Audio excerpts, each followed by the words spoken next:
400 BC, there are about 200 rupees. You all know 200 rupees. The most are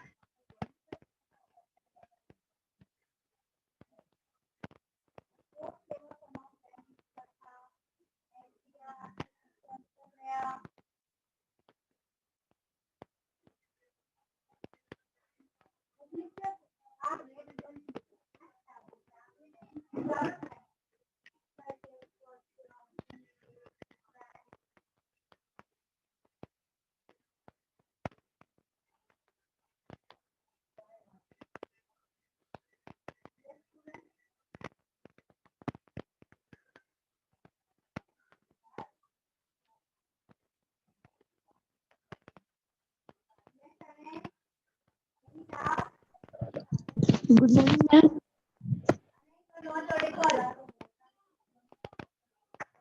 have any doubt? Ma'am,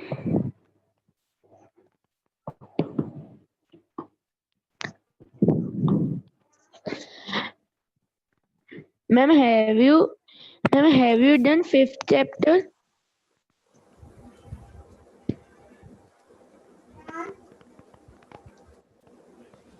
hello ma'am ma'am आपकी आवाज बहुत धीरे आ रही है voice जो Okay. Now Varna system. In the Upanishads, we have got the Varna system.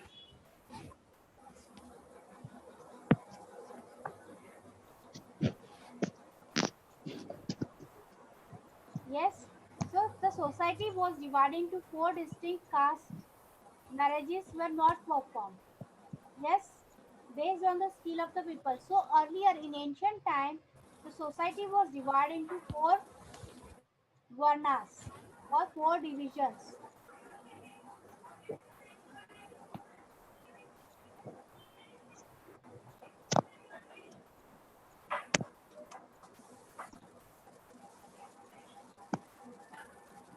That are Brahmins,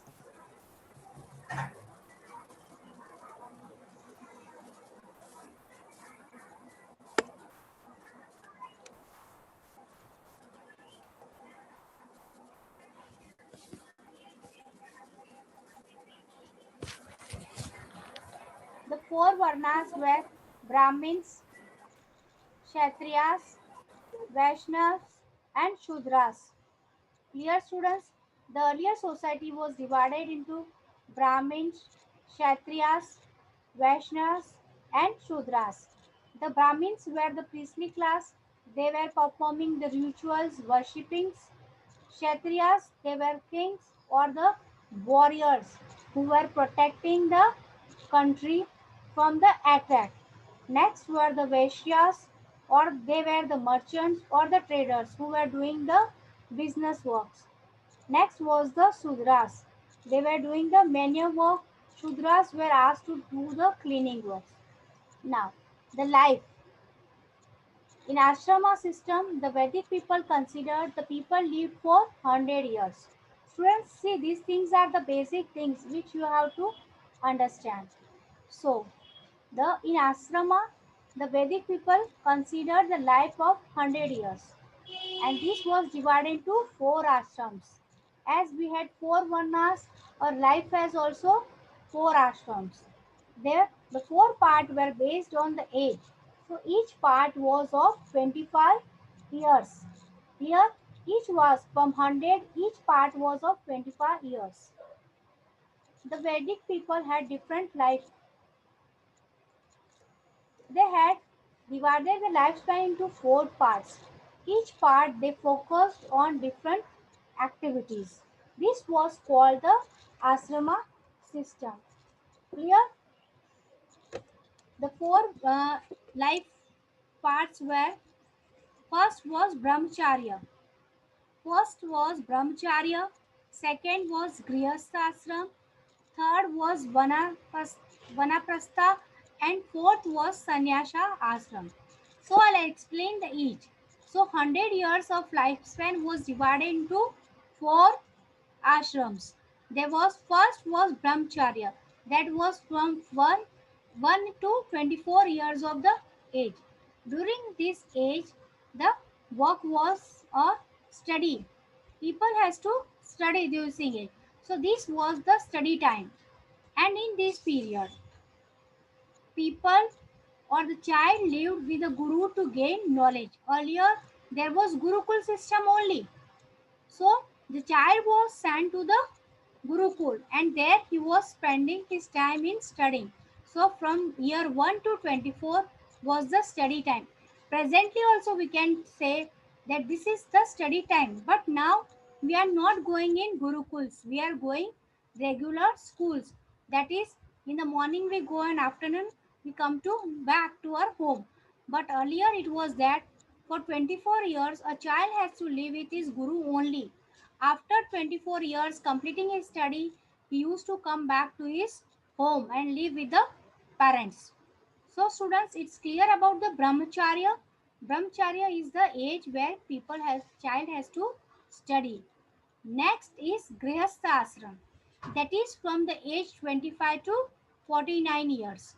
In this, he has to lead a family life, means he has to get married, he has his children and fulfill the needs of family. That is called the grihast ashram. Now third one is vanaprastha ashram. In this age, from 50 to 75 years of the age, he has to retire all the worldly lives, his job, everything, and he has to now become a advisor, which he can give to his family, his relatives, his friends. And the retired man, now he is retired man, and now he is ready to help the people whom he need his guidance and advice everything. The fourth one is Sanyas Shastram. Now this is the age of 75 till the end, 100 years or whatever time he remains alive. Clear students?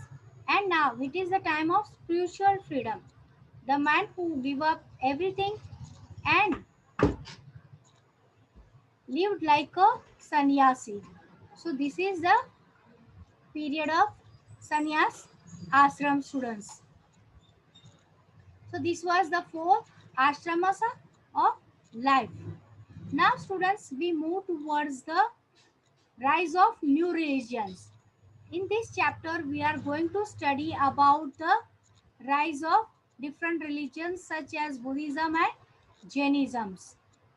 By the end of the later Vedic period, the Vedic religions had become very complex, expensive, and difficult to understand for the common people. Why? Because the Brahmins, who were the superior class, they were making the people too much expense on their rituals. This was because too many rituals and sacrifices. Since only the Brahmins could perform their rituals and sacrifice, their influence and the power increased greatly in the society. Moreover, all these religious ceremonies were conducted in Sanskrit and it was beyond the understanding of the common people. Yes, see, you all know Sanskrit is a language of Brahmins and people could not understand. And all the rituals which were performed by these Brahmins were done in Sanskrit. So, not able to understand, and that also very expensive. Moreover, all these religions ceremonies were conducted in Sanskrit, and Sanskrit was the language read and understood only by the upper class, upper varnas people, that were Brahmins and Kshatriyas. So it was difficult for common people to understand. So this gave rise to the Jainism and Buddhism. Now Buddhism. Buddhism is a universal religion that originated in India more than 2500 years ago. Clear students? So this religion, India was a Hindu country and this Buddhism was founded in more than 2500 years ago. Now, this Buddhism was founded by Gautam Buddha. Clear, students? So this religion was founded by Gautam Buddha.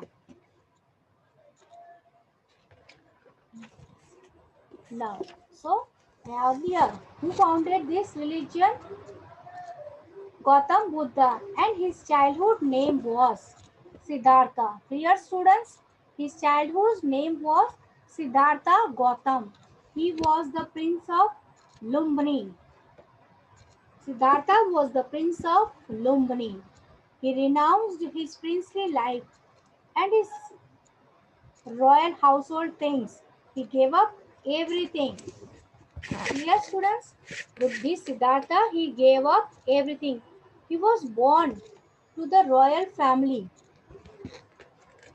and of Sakya clan, who ruled from Kapilvastu in Lumini. At the age of 29, he left the home.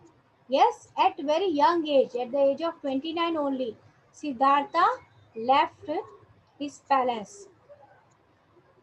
He left everything, rejected his life's richness, and embraced the lifestyle of asceticism और extreme self discipline. मतलब उन्होंने एक साधु की life को accept कर लिया. After several years, he attained the enlightenment under a peepal tree, and that tree is called as the Bodhi tree. Clear? Now, what were his teachings? He first taught in Varanasi, then Sarnath, and spent the rest of his life going from one place to another, teaching the people. So, what he was teaching? He was teaching that dukkha, life is full of sufferings and happiness, unhappiness. People suffer when they don't get what they want or they get what they don't want. So this is called the dukkha. Here, so first teaching was dukkha, that he said that life is full of suffering and unhappiness and people are never satisfied. Next teaching was tana, that is desire and craving, that people wanted something is the reason for suffering, means our desires are only the reason for sufferings. People want many things and that is why they suffer. Why people suffer? Because their desires are never fulfilled. Now third teaching of Buddha, that is dukkha nirodha, the end of suffering. How we can end the suffering? The want causes suffering. So by stopping our wants, we can end our suffering. Yes. If our desires, हमारी wishes खत्म हो जाएगी, we end this, then we are free of this dukkha. We should let go of attachments. Then we will not have a worries, anxieties, troubles, and other problems. So first thing to remain happy is to give up our desires and wants. And the fourth teaching is Pratipat, that how to end the suffering, how we can come to an end of these sufferings. One can end suffering by being kind, respectful, and good. Yes. How can we end this? We have to be happy with everyone, kind. We should not get angry on others. This is the reason. And Buddha believed that our actions would affect us in the life and the next life also. Yes, it means that if whatever deeds we are doing, if we are being very cruel, unpolite to others, it's same thing we are going to get in return in the present life or the next life. Students, this is about the Buddhism, students.